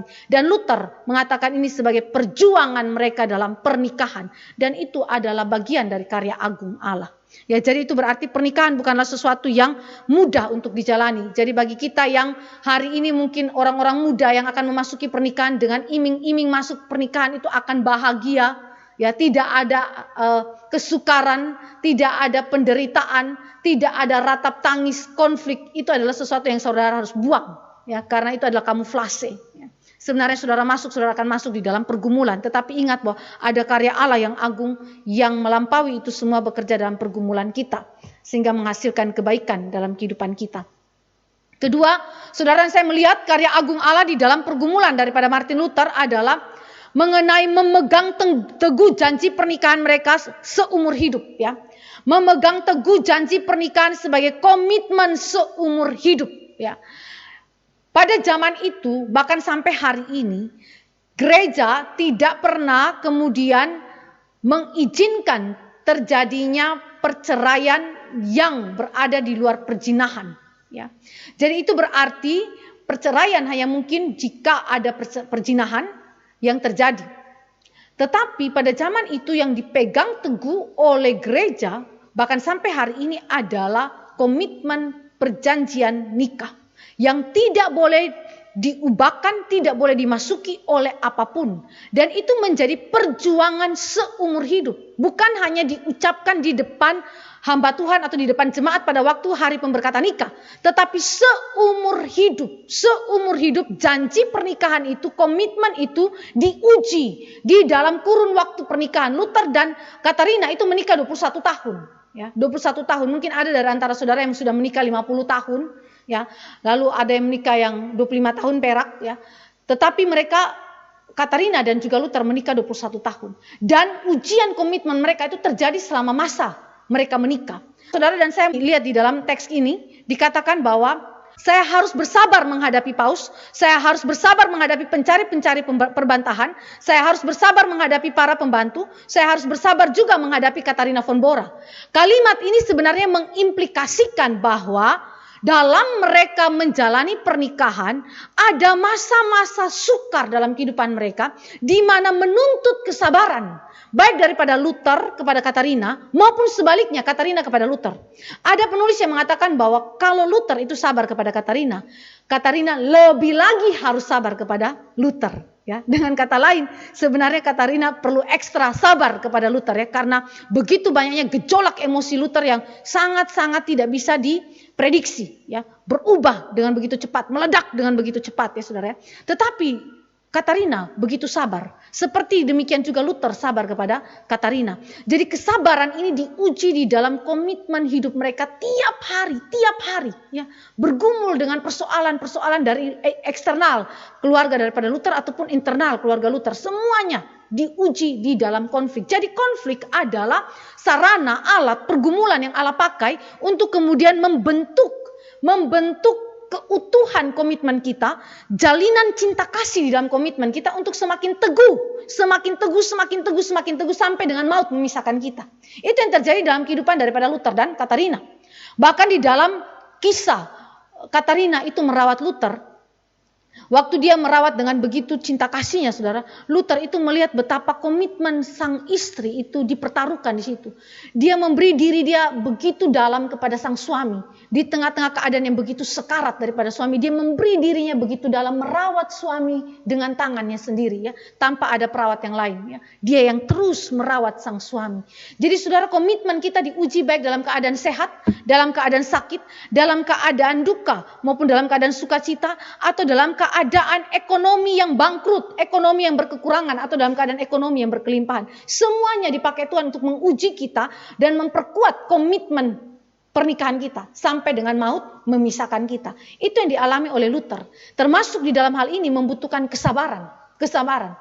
Ada orang yang waktu sebelum menikah itu sabar, begitu masuk menikah tambah emosi. Ya, ada orang yang sebelumnya begitu emosi, tapi masuk dalam pernikahan makin sabar, makin rendah hati. Jadi itu adalah cara Tuhan membentuk masing-masing kita, ya. Jadi bagaimana karakter kita semakin hari semakin dibentuk menjadi dewasa di dalam pernikahan, terutama di dalam memegang janji pernikahan kita. Luther berkata begini, di bumi tidak ada gangguan yang lebih besar dibanding seorang istri yang jahat dan keras kepala. Namun engkau, Katie, yaitu panggilan cintanya, panggilan sayangnya kepada Katarina, tidak akan mau saya menukarmu dengan Prancis atau Venesia sebagai tambahan. Dengan kata lain, ini adalah kalimat Luther yang mengungkapkan betapa dia melihat sang istri adalah seorang yang setia dan saleh di dalam memegang komitmennya. Bahkan apapun yang terindah, kekayaan yang terbaik dalam dunia ini ditawarkan kepada Luther pun, Luther tidak akan ambil itu, tidak akan tukar itu dengan sang istri. Jadi Luther melihat betapa indahnya karya Tuhan di dalam kehidupan dia melalui Katarina. Dan yang ketiga yang Tuhan bentuk dalam kehidupan daripada Katarina dan juga Luther adalah mereka sehati sebagai pelayan Tuhan. Sehati sebagai pelayan Tuhan. Di tengah-tengah perbedaan karakter, Tuhan bentuk mereka untuk kemudian menjadi satu daging. Lalu membentuk mereka untuk memegang teguh komitmen pernikahan mereka. Dan pada akhirnya semuanya itu berbuah di dalam pelayanan mereka kepada Tuhan. Dan seharusnya kita sebagai umat Allah juga demikian. Ketika Allah membuat saudara dan saya bersama suami menjadi satu daging di dalam kehendak Allah, kita diproses Tuhan mencapai komitmen yang seharusnya di hadapan Tuhan, di dalam komitmen pernikahan kita, itu semua adalah bentuk pelayanan kita kepada Tuhan. Karena dengan kesatian kita dapat melayani orang lain dengan maksimal. Dengan kesatian kita dapat melayani Kristus dengan beragam talenta yang dimiliki, yang Tuhan berikan kepada kita. Walaupun kesibukan, walaupun konflik, walaupun tantangan, walaupun penderitaan masih tetap ada. Tetapi kesehatian adalah buah daripada pekerjaan Allah dalam kehidupan suami istri. Setelah melewati proses pembentukan yang begitu panjang di dalam kurun waktu pernikahan kita. Ya, ini adalah sesuatu yang sangat indah karena tidak semua suami dan istri punya kesehatian dalam pelayanan. Istri bisa melayani Tuhan, belum tentu suami. Sebaliknya suami bisa melayani Tuhan, belum tentu istri. Atau orang tua melayani Tuhan, belum tentu anak-anak melayani Tuhan. Senantiasa kita melihat ada ketidaksehatian ketika dosa hadir dalam keluarga kita untuk melayani Tuhan. Tetapi ketika Allah menguduskan rumah tangga kita, maka Allah membuat kesehatian itu ada. Sehingga pelayanan Tuhan boleh dimaksimalkan melalui keluarga kita. Nah, ini adalah firman Tuhan yang kita boleh pelajari. Kehidupan keluarga yang kita boleh pelajari daripada Martin Luther dan Katharina von Bora. Kiranya Tuhan juga menguatkan keluarga-keluarga kita dan memberikan kepada kita pemahaman yang jelas tentang pernikahan. Dan bagaimana Allah bekerja di dalam pernikahan itu menghasilkan kemuliaan bagi dia melalui setiap pergumulan, konflik, dan perbedaan-perbedaan karakter yang dialami di dalam keluarga kita. Mari kita berdoa mengucap syukur untuk hal ini. Bapa di dalam kerajaan surga, kami datang kepada Tuhan mengucap syukur untuk firman Tuhan hari ini tentang pembahasan tokoh Katharina von Bora, di mana kami melihat pernikahan Martin Luther adalah pernikahan yang apa adanya sebagaimana manusia yang telah ditebus oleh Kristus. Di dalamnya ada kekurangan, di dalamnya ada kelemahan, tetapi Engkau boleh menguduskan mereka sehingga mereka dibentuk menjadi pribadi-pribadi yang telah disatukan Allah menjadi satu daging, yang telah berkomitmen di dalam janji pernikahan yang sampai seumur hidup mereka pegang teguh itu dan menjadi pelayan Tuhan yang sehati. Di dalam keadaan apapun mereka boleh setia melayani Tuhan. Kami bersyukur karena Engkau menempatkan seorang Katharina sebagai wanita yang yang saleh, yang senantiasa mendukung pelayanan daripada sang suami, mendukung iman daripada sang suami, dan mendukung seluruh kehidupan rumah tangga daripada sang suami. Dan kami berdoa, jadikanlah kami juga sebagai Katarina von Bora yang memiliki kesalehan hidup, yang memiliki kebijaksanaan hidup, sehingga kami menjadi istri-istri yang mempermuliakan Tuhan dan bukan menjadi perongrong daripada kehidupan suami kami. Terima kasih Bapa di sorga, kami sungguh bersyukur kepadamu Tuhan, dalam nama Yesus Kristus Tuhan kami berdoa.